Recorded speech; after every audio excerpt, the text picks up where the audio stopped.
All right, good morning, ladies and gentlemen. I'm Colonel Pat Sieber, Chief of the Army Media Relations Division. It's my honor to introduce the Honorable Ryan D. McCarthy, Acting Secretary of the Army, and General Mark Milley, Chief of Staff of the Army. Secretary McCarthy and General Milley will begin today's press conference with a brief opening statement. Then we'll open it up for questions. Please wait for me to call on you. Let's keep it to one follow-up so that we can try to get everybody in. In addition, when asking your questions, please identify yourself and your news organization. Mr. Secretary, over to you. Thanks, Colonel Sieber. Thanks, Colonel Sieber. Good. Thank you, Colonel Sieber. I've been on the job for about 67 days. I know some of you, and look forward to meeting the rest of you over time. I've developed my relationship with the press corps and other media outlets. I'm going to make a brief set of remarks, and then ask General Milley to make some remarks as well, and then we'll take your questions. So, 6 years ago, when I left the Department of Defense, the world was a dangerous and complex place. Today, the danger and complexity in the world has only increased, and the size of America's Army has decreased. The competitive advantage that the Army has long enjoyed, however, is eroding. The equipment our soldiers use, the Abrams, Bradley, Black Hawk, Apache, and Patriot, were designed in the 70s, fielded in the 80s, battle-tested in the 90s during Desert Storm, and during the initial invasion of Iraq in 2003. These systems have been continuously and incrementally upgraded since their debut, and there is a limit to the incremental improvements that can be made before they no longer offer the degree of overmatch our Army requires. Modernizing these aging platforms has yielded benefits, but they're now squarely on the curve of diminishing returns. They were developed at what was arguably the pinnacle of the industrial era 40 years ago, and anything much over 40 years old probably needs to be examined regularly. Our peer competitors have continued to invest in technologies that counter what have traditionally been the strengths of the American military, and they are doing it faster than us. General Milley the other day said, if you don't adapt to the changing environment, you die. Ladies and gentlemen, the U.S. Army has to adapt. To that end, General Milley and I have already begun the process of transforming our acquisition process and implementing the Army's new modernization strategy. First, we worked with Ms. Ellen Lord, the Undersecretary of Defense for Acquisition, Technology, and Logistics, to rescind the investment, research, and development policy in order to incentivize industry to invest robustly in R&D, rather than them buying back billions of dollars in stock like they have over the past 5 years. Second, we have signed two directives that lessen the likelihood of catastrophic failures. These two fundamental directives address two critical aspects: the requirements process and talent management. The first directive enables rapid prototyping that will accept failure early, inserts the end user, the warfighter, into the prototyping process at the beginning, and keeps them engaged throughout the process. In order to accomplish this, we've established pilot cross-functional teams that are focusing on 6 modernization efforts. These CFTs will report regularly to the Undersecretary of the Army and the Vice Chief of Staff of the Army. These teams will compress the timeline by involving the end user in defining the requirements, interpreting, prototyping, and validating a concept prior to its low-rate initial production. These CFTs will be led by leaders who understand how our formations operate in combat and include elements from program management, finance, science, and technology. The second directive addresses talent management. This is the first and foremost a leadership issue, and thus begins at the top. We're focused on mission success. Again, this is a leader issue, and I'll remain personally engaged, along with General Milley, General McConville, and the future Secretary, to engage in success. The Army is at an inflection point. Having focused on restoring readiness to prevail in the future, we now must reform how we modernize the Army.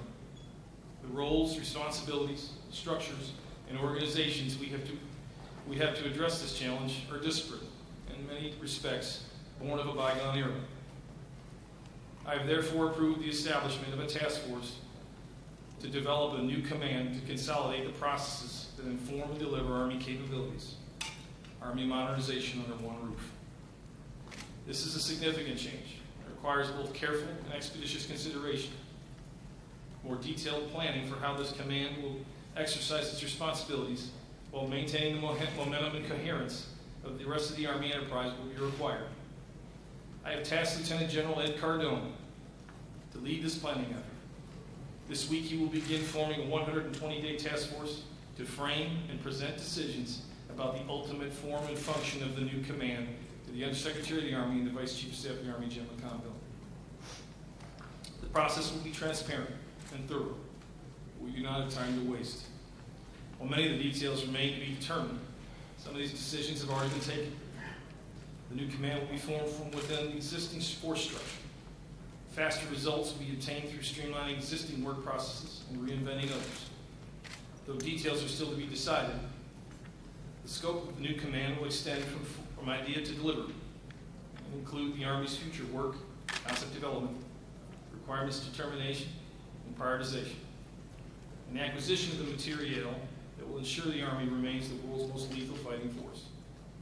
The command's modernization will be conducted through cross-functional teams for each of the Army's 6 modernization priorities, and they are in order: long-range precision fires, next-generation combat vehicle, future vertical lift platforms, a mobile and expeditionary network, air and missile defense capabilities, and soldier lethality. We have a long way to go and many details to work out, and the Army can't do it on its own. Failure to pass the fiscal year 18 budget will most assuredly prevent us from modernizing the Army. It will force us to continue mortgaging our future readiness and lethality to profound implications. Our adversaries will be emboldened, and global stability will continue to decline, and our options to respond to an emerging threat will be reduced. Above all, the Army needs sufficient, sustained, and predictable funding to restore the balance and reduce risk. The Budget Control Act and continuing resolutions cause uncertainty. It forces us to make trade-offs that prioritize readiness over modernization. Continuing resolutions breed mediocrity. As I like to say, don't defend the country on a budget, you defend it on a strategy. Having a forward-looking acquisition and modernization strategy will reduce the time required, field items, demonstrate stewardship of taxpayer dollars, and justify the adequate level of funding. We will begin prototyping a select number of next-generation combat systems, technologies, and vehicles, moving from experimentation to prototype to production as soon as the technologies are mature enough. We will support this modernization strategy by continuing to divest less important capabilities to free up resources for higher priorities.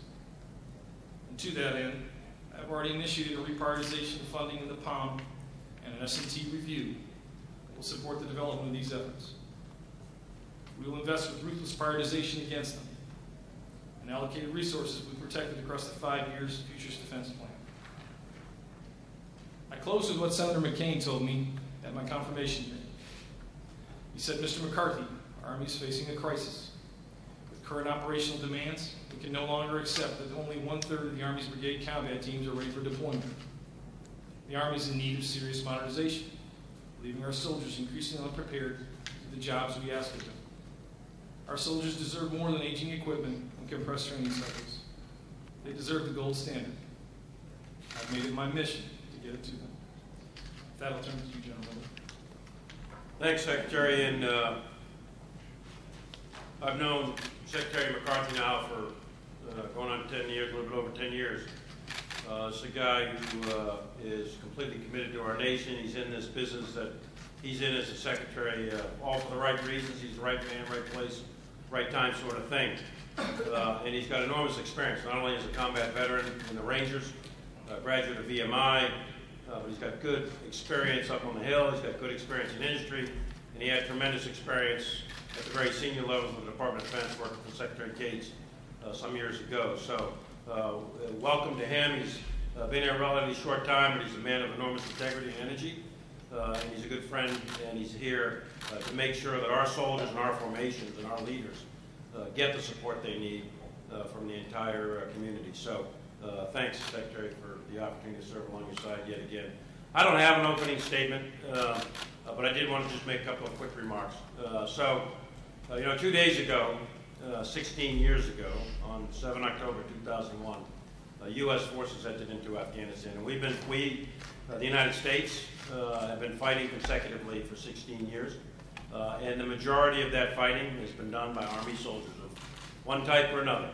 We're very proud of what they've accomplished, and we have made our nation is recommitted to that effort in order to defeat terrorism and to ensure that our very first objective in going in there is sustained, which is to prevent Afghanistan from ever becoming a platform for terrorists to strike the continent of the United States. So just keep them in mind. This week, we brought home the remains of soldiers who are engaged in the global fight against terrorism. Secretary McCarthy and Vice Chief of Staff McConville and myself attended several dignified transfer ceremonies at Dover. It's a stark reminder of the war we're in. 7 soldiers this week, 5 in combat and 2 in training from Iraq and, in of course, the case of Nigeria, Africa. So I'd ask that you all kind of remember that, and I know the American people do, and just keep them in your thoughts and prayers as we go forward. As I think you all were in the session just prior to coming here with Secretary Mattis, who gave a really excellent keynote address full of lots of very, very not so subtle guidance to us, the Army. The world, as Secretary McCarthy just said, is a dangerous, increasingly unstable place. And our task remains, number one, has been for 2 years, it really has been for a lot of years, remains readiness. There's always a tension between readiness and future readiness, otherwise known as modernization.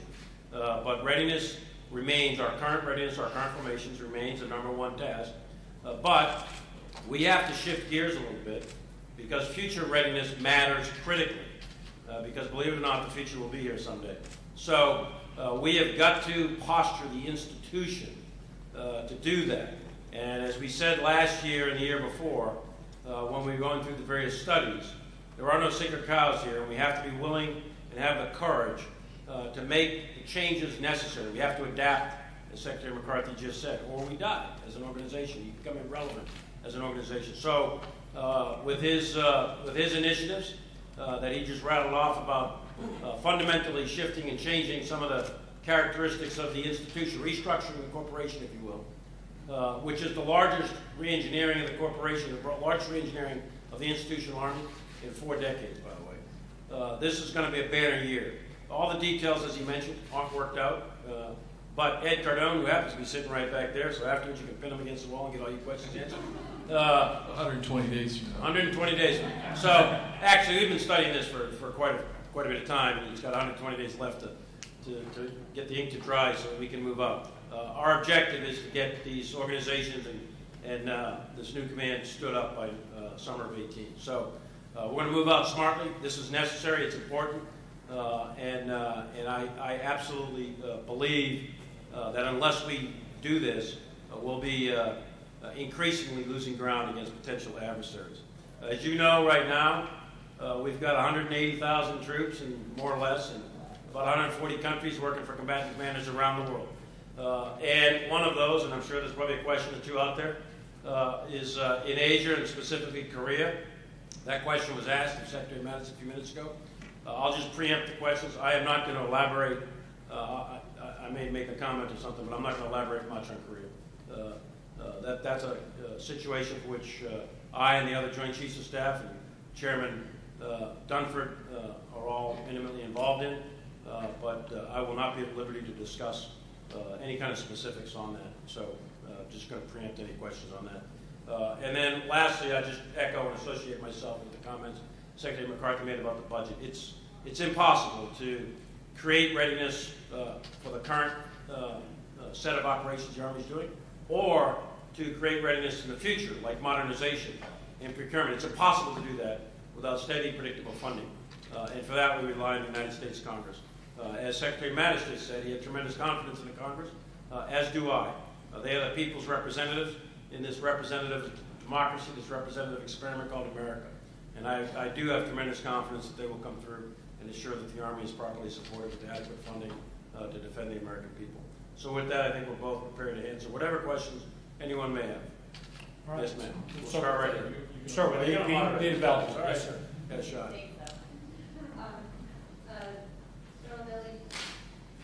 General Milley, you mentioned the deaths of the soldiers in Niger last week. I want to ask you, one of the things that AFRICOM said was that they're taking another look at their training partnerships in Africa. I'm wondering if you could talk a little bit about some of the risks that the Green Berets face in Africa. Yeah. Did they underestimate perhaps the risk of the Islamic State? And what kind of changes, particularly to security, do you think are needed? And Mr. Secretary, if you want to take some of that too. Well, let me just, a couple of comments. First, you mentioned the Green Berets are facing. Just for clarity, we are training, advising, and assisting indigenous armies all over the world. And I anticipate and expect that will increase, not decrease, in years to come. Our fundamental strategic approach to dealing with terrorism and terrorists is to work by, with, and through host nation, partnered nation, friends and allies, and work through their indigenous security forces in order to provide for a stable environment for their own country. And by doing that, we'll be accomplishing U.S. objectives. Who does that? So you mentioned the Green Berets. It's not just the Green Berets. And those killed were not just Green Berets, by the way. So we have a mix, a task-organized mix of appropriate capabilities that include special operations forces and conventional forces from not just the Army, but all the services, Army, Navy, Air Force, Marine, that are around the world doing these things. So it's important. One of the initiatives that we, the Army, are doing to increase our capability to conduct, train, advise, assist, enable, and accompany missions around the world is the establishment of Security Force Assistance Brigades, which you may have heard about. I won't elaborate on them now unless you have questions on them. I think we put out a variety of information papers on it, but if you do have questions, we'll be happy to answer those. Those are SFABs, as they're known. We're standing up the very first one right now at Fort Benning.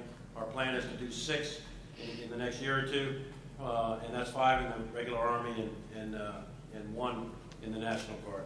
But it is a dangerous mission, TAA missions around the world. It depends on where you're at. And they are reviewing, AFRICOM is reviewing very closely the security procedures that they're using for these teams that are there in Africa, and they're evaluating the mission, enemy, terrain, time, and all of that to come up with the appropriate risk mitigation factors. As far as the specifics of that case in Nigeria, that is being reviewed thoroughly, and we're not right now in a position where we can say with authority exactly what happened. Neither Secretary and I can say that because we don't have the information at our fingertips with that level of granularity, and I wouldn't want to mislead anybody, give bad information. Do you think the ISIS threat there is underestimated? Do I think it's underestimated? Well, first of all, let me back up from ISIS as an entity. There is a wide variety of terrorist organizations under multiple alphabet soup lettered names. ISIS is but one. You have, in that particular area, you've got Al-Qaeda in the Maghreb, you've got Boko Haram in the general area, and you've got dozens of others. Some are small, some are big. I think, based on what I've seen so far, I think we have a reasonably good picture, assessment of their size, composition, disposition, and their capabilities. Ryan Bryant. I thought the Secretary wanted to.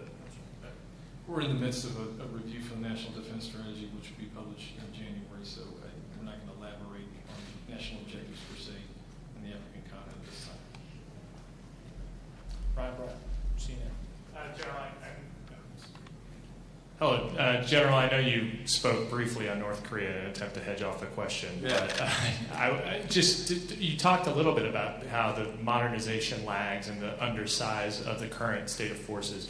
Are you confident that the Army, at least, is currently postured to react to a situation on the Korean Peninsula? And in the past, you've described a potential conflict on the peninsula as catastrophic, a scale that we wouldn't have seen in generations. Do you still feel that way? Of course. I mean, it depends. And when you say conflict, that can have a wide range. But a full-blown war on the Korean Peninsula would be horrific by any stretch of the imagination. No one has any doubts about that. Secretary Mattis has said it publicly. The damage to infrastructure, the economic effects, the casualties, the humanitarian impacts would be enormous. There's no question about it. In fact, Chairman Dunford said in testimony, however, when asked by one of the senators or congressmen, he said, war on the Korean Peninsula, however, is no longer unimaginable. He said what's unimaginable is an intercontinental ballistic missile with a nuclear weapon striking a U.S. city. So yes, it would be horrible. There's no question about it. But so would an intercontinental ballistic missile striking Los Angeles or New York City. That would be equally horrible. There are no good, easy, risk-free options here. This is extraordinarily difficult, extraordinarily dangerous. No one should underestimate it. And I certainly, and others in uniform, we're not going to make the decision. That decision will be made by the duly elected representatives of the United States of America. But the only thing I would say is that in terms of time, I would say there is a timeline on this. I'm not going to be explicit about it, based on the technological development of the North Korean missile testing and so on. It's not an indefinite amount of time, and there will be decisions made. There's no question about it. Thank you. All right. Tony Capaccio from Bloomberg. Hi, two quick questions. A year ago, we heard about the Rapid Capabilities Office. It seems to have dropped off the map. Can you give a sense of some of the initiatives that have been fielded in the last year? And for General Milley, what are the top concerns among the Joint Chiefs of any of the military options that have been developed? I'm not asking. Yeah, I'm going to flip the RCO question over to the Secretary, but let me answer your second question first. Okay. I am not going to share any concerns that the Joint Chiefs have, any options. I'm just not going to go there, okay? The only thing people need to know, there are military options available, and to our national decision making. And for us, the Army, our task is readiness. And we have to have an Army that is trained, manned, equipped, and skilled to engage in a wide variety of operations, to include operations on the Korean Peninsula. We've had that capability since 1950, and we've been steadily training at it for 7 decades now. We are capable, we the United States Army, are capable of doing our part in anything that the President so requires. You can. How about the casualties of the South Korean citizens? Is that the biggest concern? I'm not going to answer any questions on any concerns of the Joint Chiefs of Staff. Those concerns will be presented to the Secretary Mattis and the President in conversations that you will not participate in. Fair enough. Tony, with respect. But I may hear about it. Tony, with respect to the Rapid Capabilities Office, they have a couple of wins over the last year. In particular, prototyping the EW capability. We're putting in the 2nd Cavalry Regiment into Europe, and it'll be in FY18. But from the broader perspective, the RCO will be a foundational element where we want to go. We want to scale that type of behavior and that type of capability to the larger enterprise. You were with Secretary Gates when you canceled the Future Combat System. Yes. What lessons from that fiasco have you taken and it's helped shape the way you're going moving forward with Army modernization? So I was in the room when the decision was made. Future Combat Systems changed its identity. And it's, at the foundational element of what we're trying to do is requirements, definition, and interpretation. Having warfighters in the process all the way. So when they're doing experimentation and prototyping, you actually have a leader that has led a combat formation recently. How all the pieces come together. Whether it's my time in OSD or in the defense industry, it's when they're involved sooner, and you fuse the technical community with warfighters, you can make the trade-offs faster. We lose so much time because we just pass paper around the system. So Future Combat Systems changed its identity. Requirements kept changing, and confusion was to be set on the entire enterprise and the defense industry partners that we work with on the outside. And it just ultimately, you didn't understand the identity of the program. So those were tough times. It was 2009, right after the fiscal crisis ensued. We had to make a lot of hard choices to protect the balance sheet of the department. And it was like 34 different programmatic terminations that had happened. And it's that discipline and consistent leadership in the process to make the trade-offs and carry it through to through the milestone C for rate production. Kevin Barrett, that's one. Just to go back to Africa, is there any clarity on who killed the Americans? That hasn't been, I don't think, officially released yet. And secondly, how does this play into your plans to grow the Army?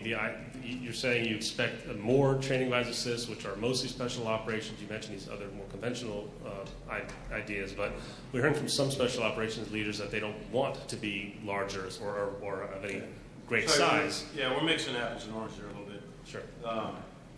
And the train, advise, assist, accompany, enable, it's all one kind of phrase because you have to do all those tasks. That mission, frankly, is bigger than special forces has ever been designed or capable to handle.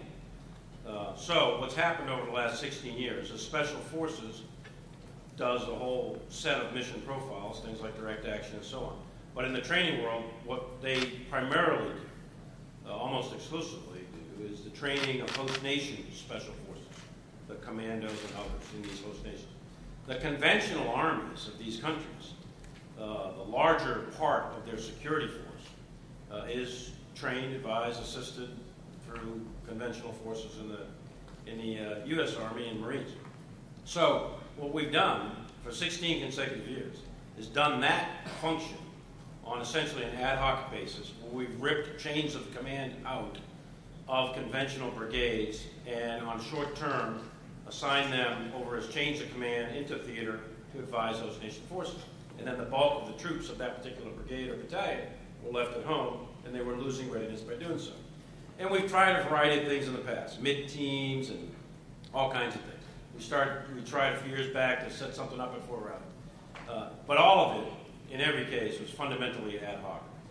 It is my assessment, and it's assessment of the Secretary and assessment of the Army staff, that we are likely to be involved in train, advise, assist operations around the world for many years to come, as we have for many years in the past.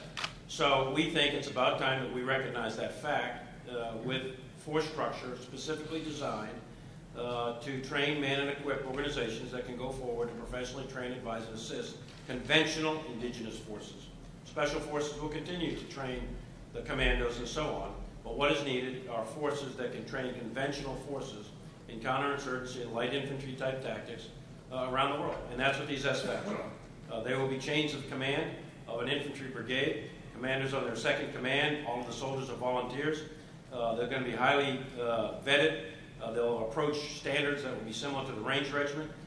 They will look and act in many ways and be trained similar to special forces, but they are not special forces.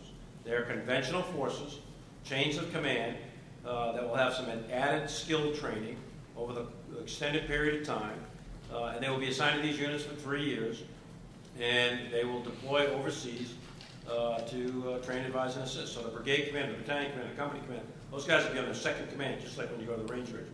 The APFT, the physical standards are higher than the average Army. These guys will have to score 70% on all their tests. They have to get a secret clearance. They have to do a commander's interview. There's a whole selection process to becoming part of an SFAP. And then we're going to take care of them on the backside. So they will do very well in promotion boards, and they will do very well in a wide variety of other areas throughout the Army. One of the reasons the past efforts have failed is they were temporary in nature. They weren't built into the force structure. They weren't built into promotion boards and so on. So we are institutionalizing the effort to advise and assist foreign countries. And we're doing it without increasing the baseline force structure of the numbers of brigades. So we're creating 6, but they are chains of commands of brigades. They are not full-up brigades of 5,000 troops. They're relatively small, nimble, highly trained, very, very light, limited amounts of equipment, and they'll be value added, I think, in the requirements of the future. Does that answer your question? Very well. Megan Myers. Well, we do, Secretary and I and others do have information, but I prefer at this juncture in public media not to address that because I'm not 100% sure that the information is 100% accurate. So we do have information on the group that did it, their nature, their disposition, and so on and so forth. And appropriate organizations within the United States military are digging deeper into that and will take appropriate action if required. Megan Myers. Thank you. Will the SFABs poach from existing force structure? And on the same token, you're asking to grow the Army again this year. Will that extra boost of soldiers be able to fill in some of those holes? It won't poach on existing force structure. This is added force structure. But again, these numbers are relatively small. An SFAB, the chain of command of an infantry brigade, you're looking at 500, 600 people, 700 people. It's in that range, you know, from E5, Sergeant E5, E6, Staff Sergeant, up through the brigade command. So you're not looking at huge organizations. So no, it's not going to poach from existing force structure. The people, we think we have room and the capability to sustain these organizations. Although we're doing the micro now, we definitely have the capability to do the first one. But we're looking at the micro level analysis to sustain 5 of these things in the regular Army on the Guard over time. And they'll be built over time. These aren't all going to be built in one day. Now this year we met our personnel goals as of 1 October, so we took in 28,000 additional soldiers. So we grew.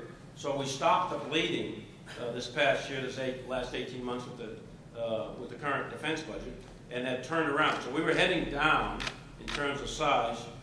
That was stopped, halted by Congress, and turned around. So we are 476 when we were headed to 460. So in the regular Army, it was 16,000 more than what would have been at this time had previous budgets been enacted. So that increase in troop strength has, in fact, alleviated some of the stress in order to man some of these SFABs. And there's a couple other piece parts that we're putting out there as well. But we think, at this point anyway, we think we should be able to man the SFAB structures that we're creating without any detriment to the other parts of the force. And that's their whole intent, is not to, their whole intent is to increase, have a professional capability, to increase the readiness of the rest of the conventional Army by relieving the rest of the conventional Army of the advisory mission.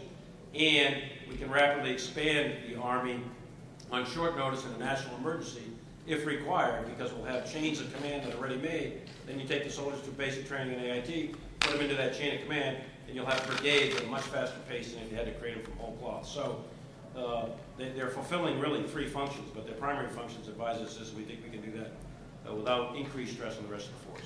I also have a question for Secretary McCarthy. What does talent management look like in this new modernization command that you guys are standing up? The appropriate set of experiences that we want to look at to get our program managers and officers, fellowships with industry, master's degrees with certain disciplines, technical disciplines, and also the tenures within program management, looking at 3 to 4 year tenures. So more continuity and the right set of experiences and opportunities so that they have a broader perspective than we've had previously. Is that something the Army needs, more uniformed acquisition professionals? I think it's a combination of the two. I mean, clearly, the civilian workforce, the advantage of continuity in position, so but it'll be a mix of the two. But over large measure is the time and spacing they have in those positions and the experiences. Sidney Freeman. Hi, Sidney Friedberg, Breaking Defense, as has been mentioned. Looking at the modernization command, can you give us any hints on what that will be pulled from? I'm hearing from some people that it will take RCIC out of TRADOC, it will take RDECOM out of AMC, for example, which is, as you say, a huge change in how the Army has organized itself for all of this in the last century. What pieces are moving where? I don't want to preempt General Cardone's recommendations, but it'll be a restructuring for the appropriate roles and responsibilities in order to try to fuse the technical and the warfighter communities. But I don't want to preempt his set of recommendations at this time. One more question. Yes, sir. And just for the record, Sidney, it's not in the last century. No, and I'm not trying to be flippant here. It's a significant restructuring, probably one of the biggest in the last 40 years or so. Remember, Army Materiel Command, Forces Command, and TRADOC, they were all formed in the 70s in the wake of Vietnam. Creighton Abrams was the Chief of Staff of the Army. He eliminated 7 major commands around the Army, restructured the Army, the institutional Army, into those 3 major subordinate commands. And that's been the fundamental structure of the Army now for 4+ decades, right, since the early 70s. And as Secretary McCarthy mentioned in his opening statement, it's time now to take a look at anything that's been around for 4 decades and restructure. And he's exactly right. And you got to give some space here, and I'd ask that we all do that. Ed Cardone's got some homework to do, and he's got to come back to the Secretary with some firm recommendations for the Secretary's decision. And that may require, money moving from point A to point B. It may require people being shifted from one organization to the other. There's no intent or desire to create new organizations or to cause people to relocate from one place to another. This has more to do with streamlining of tasks and purposes and processes and getting those aligned right within the organization, which we don't think they are right now. But the division between requirements guys and acquisition guys is very. Yeah, that goes back at least 40 years. Stick with me, Sid. Talking point, 40 years. Come on. Hi, James Drew from Aviation Week. Can I ask, with this shake-up of the acquisition structure and your priorities that you listed there, one of them was future vertical lift. Could you explain what the Army's current thinking is regarding future vertical lift and, the talk about replacing 4-decade-old platforms, like perhaps the Black Hawk and different aircraft in the future? Is the Army really wanting to push to a next-generation system, or is ITEP and the Black Hawk and Apache re-engineering still the #1 priority for the aviation side? I'll take that. Of the 6 priorities that we have, 4 of them are of a capacity and near-term incremental upgrades, but we are looking for next-gen capability in the next-generation combat vehicle and future vertical lift. So yes, that would be more of a NASA moonshot variety, looking for 10x capability. So our strategy is more capacity and capability.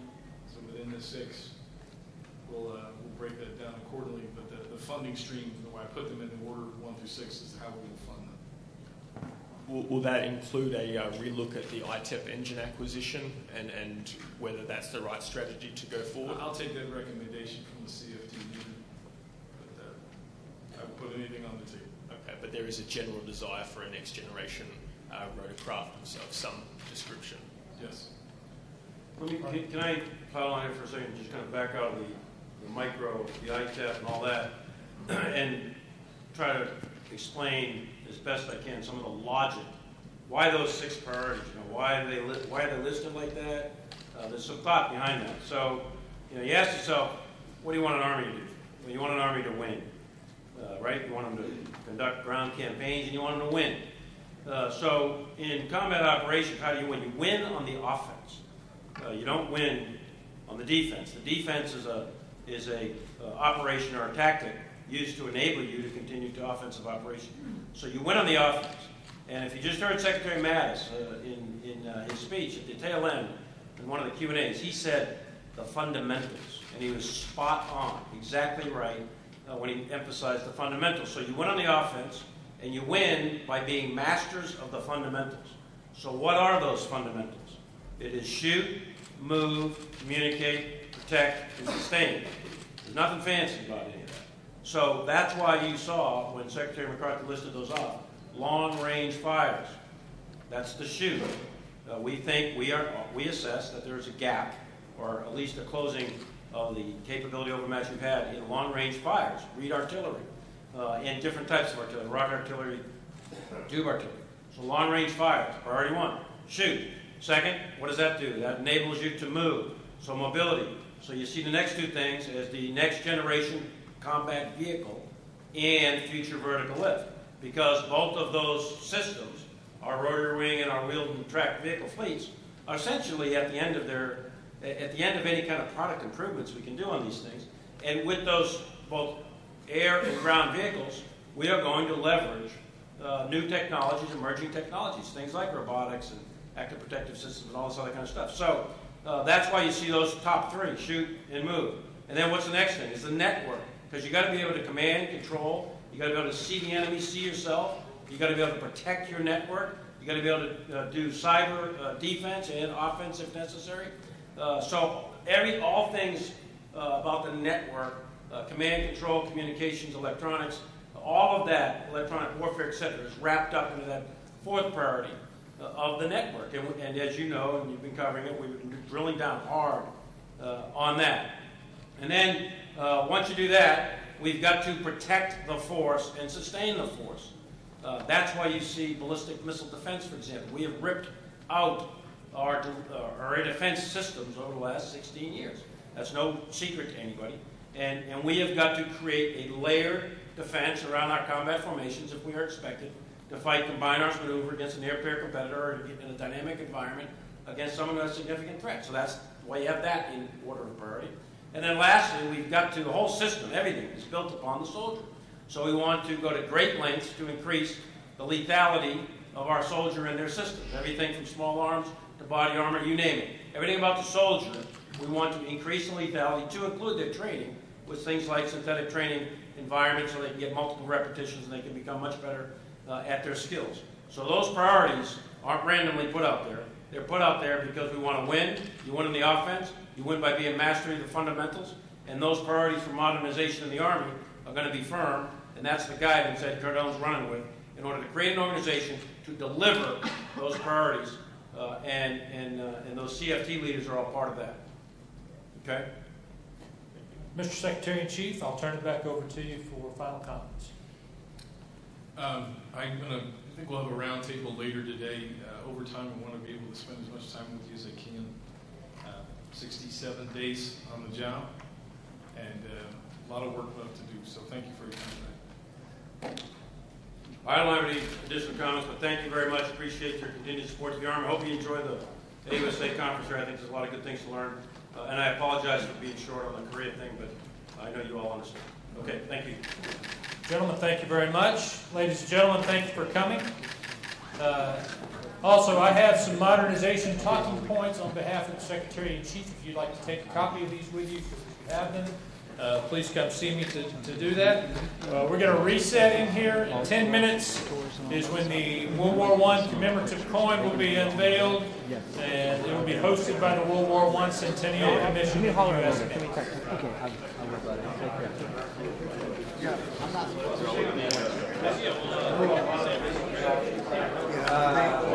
They tried to get us to shoot it, but the concern is we turned it down. We turned it down because you guys have to move. Okay?